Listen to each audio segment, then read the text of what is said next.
ቅንያት እና لما عنت ጥራይ ዘይኮነሲ ካብ ቀደም ዝዘዋወር ነገር እዩ ከዚ መፅኛ ለለ ሓድሽ ኣጀንዳ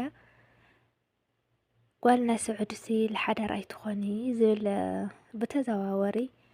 በቲክቶክ ይኹን ብማንም ነገር ይኹን ብፌስቡክ ይኹን እናተዘዋወረ ይሪኢ ኣለኹ እና ናስዕዱ ጓል ሓዳር ዘይትኸውን እንታይ ስለ ዝኾነት እያ ርእሳ ዝሰሓተት እያ ብመከየፍ እንተወቕዐት እያ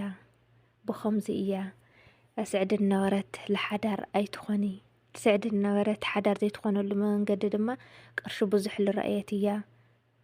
ትብሉ ብዙሓት ሰባት ይሰምዕ ማለት እዩ ይሰምዕ ዋላ ብግልለስ ይሰምዕ እየ ከምኡ ልብሉ ብዙሓት እኒው ናይ ስዕዲ ጓልስ ልኻሽዑ መጻንሕ እምበር ዓድኻ ኸይድኻሲ በቃ ንእሽተይ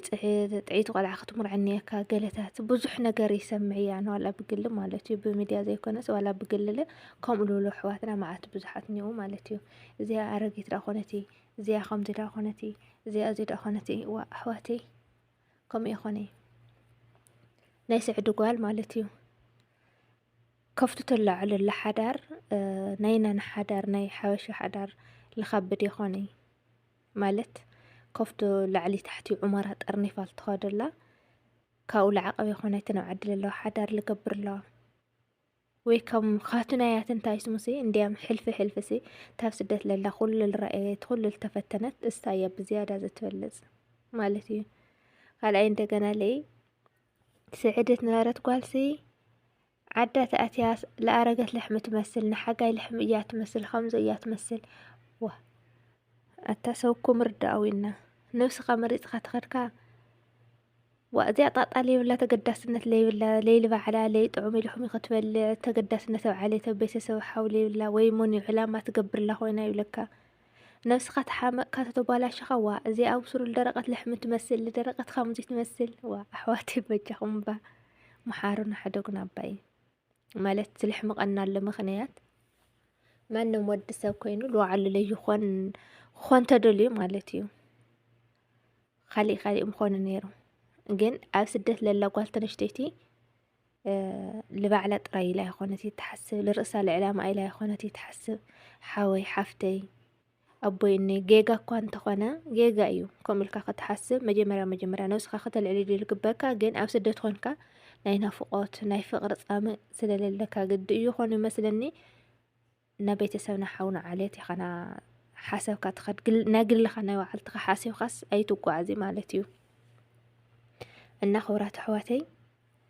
بخامز إيو لحمق أكال قطر ليتي قطر سرح توعل ليتي أو حساب توعل سلازو خوانا النايم بي لأنه استخامل عال طفئنا يخواني خامزي عينتات المورالخا لبت مورالكا لتنكف نقرات قواتات تزتحاد قوو بتعم دسيب لنا مالتيو ساساين دقنا لأي أبسعد النورات قوالسي بزح قرش لتعامتيا ብዙሕ ቅርሺ ስለልጣዓመት ኣነ ሓዳ ምሳት የሲ ከመ ገይራ ሓዳር ትኾነና ከመ ገይራ ትቕመጠልና ልብል እውን ይሰምዕ ይብል እየ እዚ ለይ ኣሕዋተይ ማዕረ ዋላዳ ዓዲ ዓረብ ኮይና ንስራሕ ዋላዳ ቅርሺ ንፍለጥ እምበይ ኣብ ሂወትና ቅርሺ ነጥፋእ ነገር ኣምስየብናይ ማለት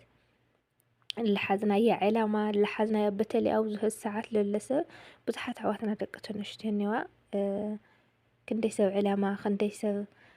جوزات انكرتات حواتنا النوائيين جن موزحتي بعدي برخاي زبل اعتزي خوينو من دعي ولد أورح خملي تقبل ورح لا تصبخت أني تقبلا عيني خاطر يلا خنبي تقرشع عاتر كاتنس نص الله خويتي ترأس الله خاي خونتي تتحام تجارت لا قرش تحازت لا أقامة طوي أنا طوي لتفلط إياه مالت منتهي قبل توعله أكفى في ليلة خدية جدن بزح قرش ريئة ويجدن قرو قرش ريئة حادر سيجمر بقرش خواني ولي بقرش اللي رأته خوينو يو زي حادر ليكونا تأيم لولو تأيسمو صفقة ولو زم هندسي زي سيلكا تأيسمو إني أو علي جنبي من تأيسمو حادر خبها ليك إذي إنا جن كورات حواتي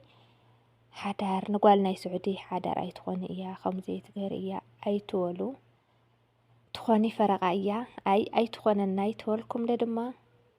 ዘና ዓዲ ምስ ተወዳኣ ዘና ዓዲ ወሳእንኩም ላና ኸትመፂኢኹም